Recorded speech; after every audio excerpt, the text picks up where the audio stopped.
The Theater History Podcast is supported by HowlRound, a Knowledge Commons by and for the theater community.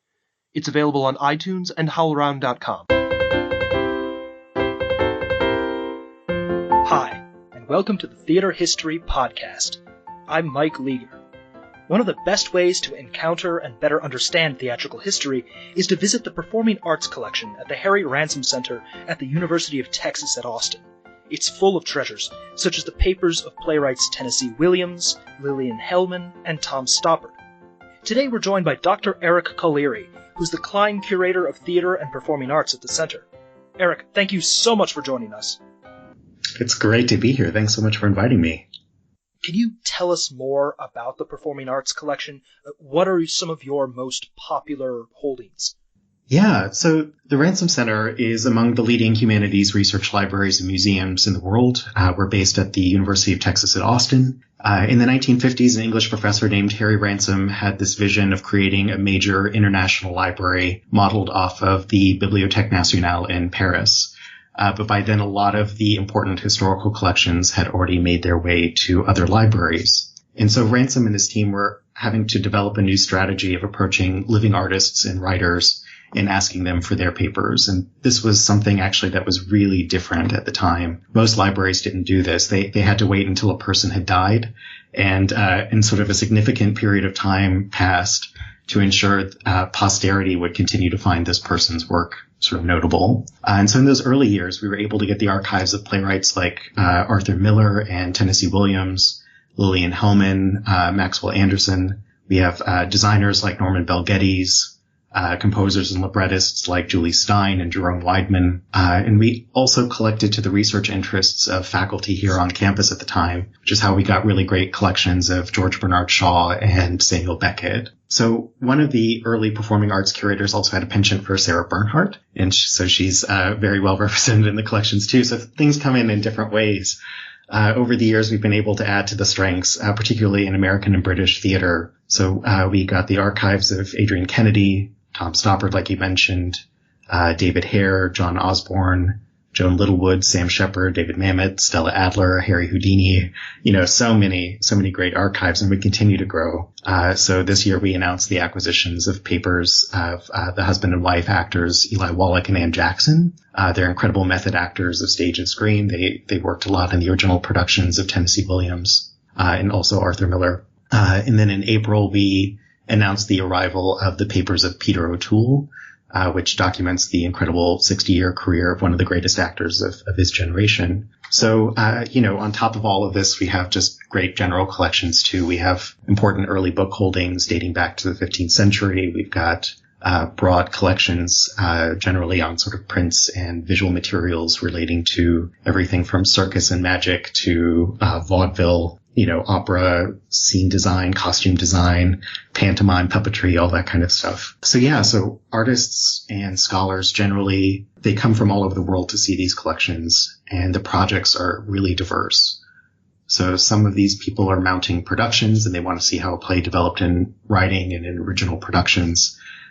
So you can see that through the archive of a playwright. So like Tennessee Williams, A Streetcar Named Desire was originally an Italian family living in Chicago, and then they end up in Atlanta in later drafts, and then finally they get to New Orleans. And you get a lot of backstory in those drafts that doesn't end up in the final script. So Stanley's name's originally Ralph. Ralph was a butcher.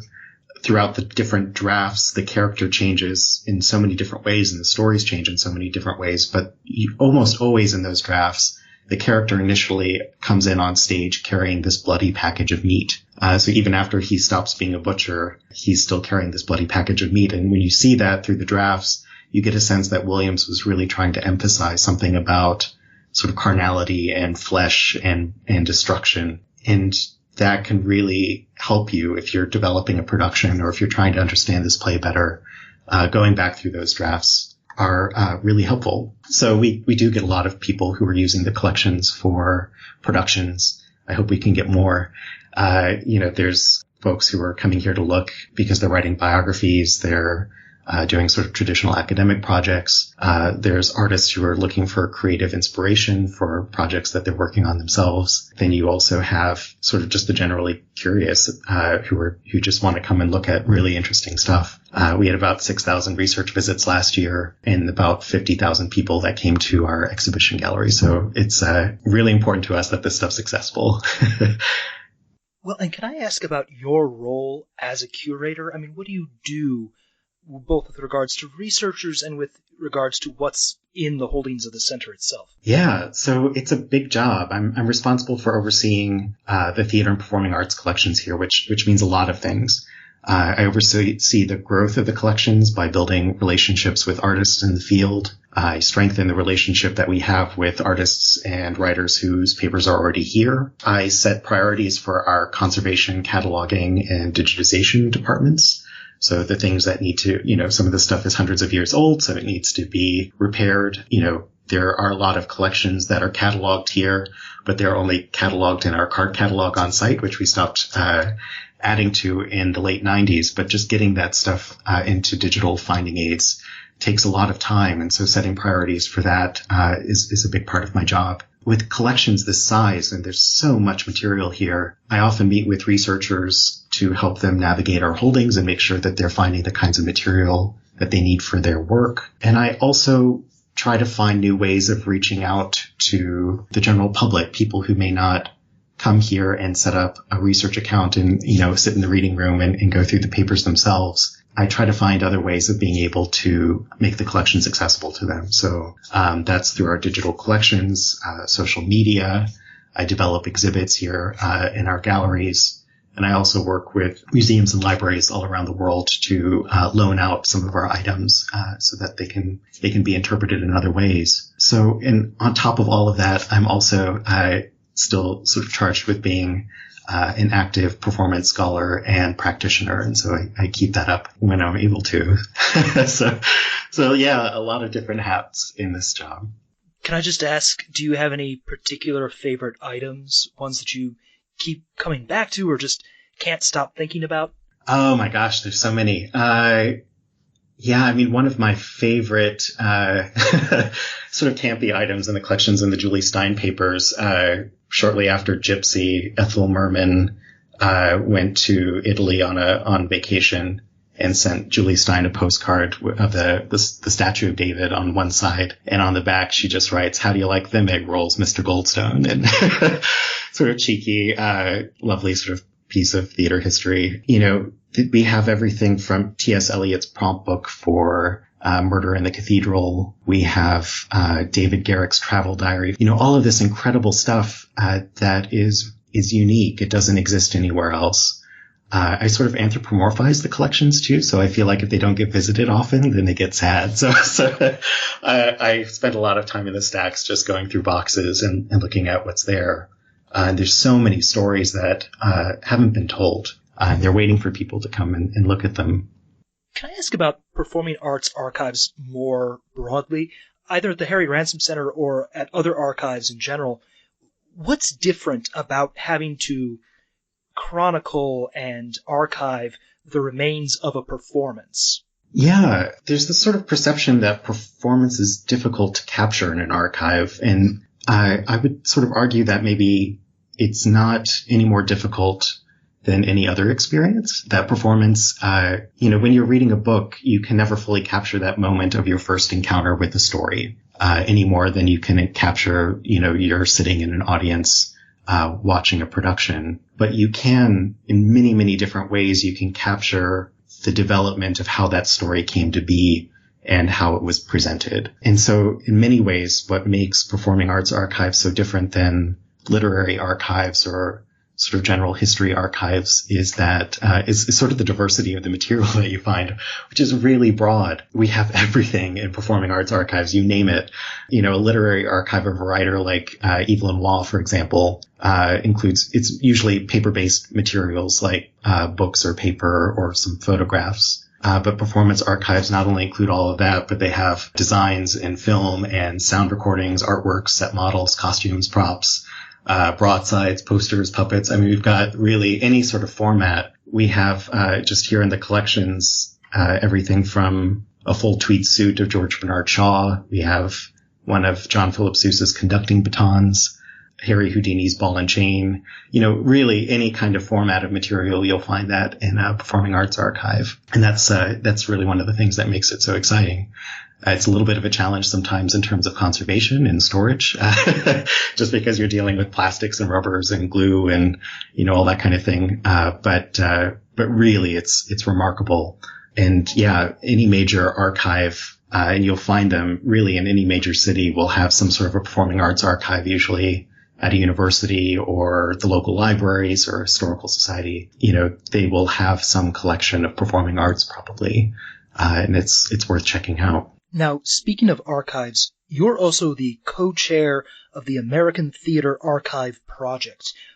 What is this project and what is it trying to do? Yeah, so the American Theater Project, which we sort of go by the acronym ATAP, it's a national network of incredible volunteer archivists, dramaturgs, scholars. We're all dedicated to preserving the legacy of the American theater. We work usually directly with theater companies and artists, and we offer guidance in how to document that work and how to safely preserve it for the future. So, thinking about the incredible collections at places like the Ransom Center, the New York Public Library, or Harvard, or, any number of institutions, they're only there because people had the foresight to collect this stuff in the first place. So we really try to encourage people to think about posterity and about preserving theatrical legacy. So some of these collections go to institutions, but often theater companies maintain their own archives, either for their own use or they sometimes often will open them up to researchers to use as well. Places like La Mama in New York or Roundabout Theater or Oregon Shakespeare Festival, they're really great companies that are maintaining incredibly rich archives, and they're really thinking about how to organize and preserve this material. So I'll, just plug it if there's anybody out there listening who wants to get involved either at the local or national level of ATAP. Please reach out and let us know. The American Theater Archives Project really depends on volunteers, and you don't have to be an archivist or a scholar. We just have to be passionate and enthusiastic about preserving theater history. Now, I'm guessing some of the listeners hearing this episode are wondering, okay, so if I want to do additional research at the Harry Ransom Center, what do I need to do? Do I need to come all the way to Austin? Do I need to have certain academic credentials? How do they get access to the Ransom Center's holdings, and what do they need? Yeah, well, obviously I'd love it if people came to Austin and to visit, and it's a great city. It's a little hot right now in the summer, but absolutely, there's so much to see if you come here in person. You can check us out online. Just, Google us and you'll find our websites for either the Ransom Center or ATAP. We're on social media too. You don't need to be a credentialed academic to use the collections. That's really important. Like I said, you just need to be curious. It doesn't do us any good to have these collections and not make them available to people. So, like I said, I also feel like they get sad if they don't get visited often. So please do come and visit. You can also, we do have digital collections online as well. It's free. You don't even need to register. That's just found through our website, and it's constantly growing as staff labor and copyright laws will allow us. And I would say this about really any performing arts collection across the country. Like I said, most major metropolitan cities will have a performing arts collection somewhere. Many of them have digital collections. Some of them are absolutely incredible. I'd love to plug the New York Public Library and the Museum of the City of New York. They have incredible visual materials digitized on their website. The Folger Shakespeare Library too. It's really easily searchable and incredible collections. The McNay in San Antonio has digitized a lot of their costume and scene design collections. And if you dig around the finding aids for the Harvard Theater Collection, you'll find some really amazing material too. All of that, obviously, you can get to from the comfort of your own home. You don't need to set up research accounts. It doesn't cost anything. And why not? Why not explore that? The history is great. If you are, an actor or a playwright, some of our greatest artists, I feel like they have a really deep and complex understanding of the history that they're part of. And that's freely available at their fingertips if they just, make use of that. We'll post additional information about the Performing Arts Collection at the Harry Ransom Center, as well as information about the American Theater Archive Project. Eric, thank you so much for joining us today. No, it's been a pleasure. Thank you so much for reaching out.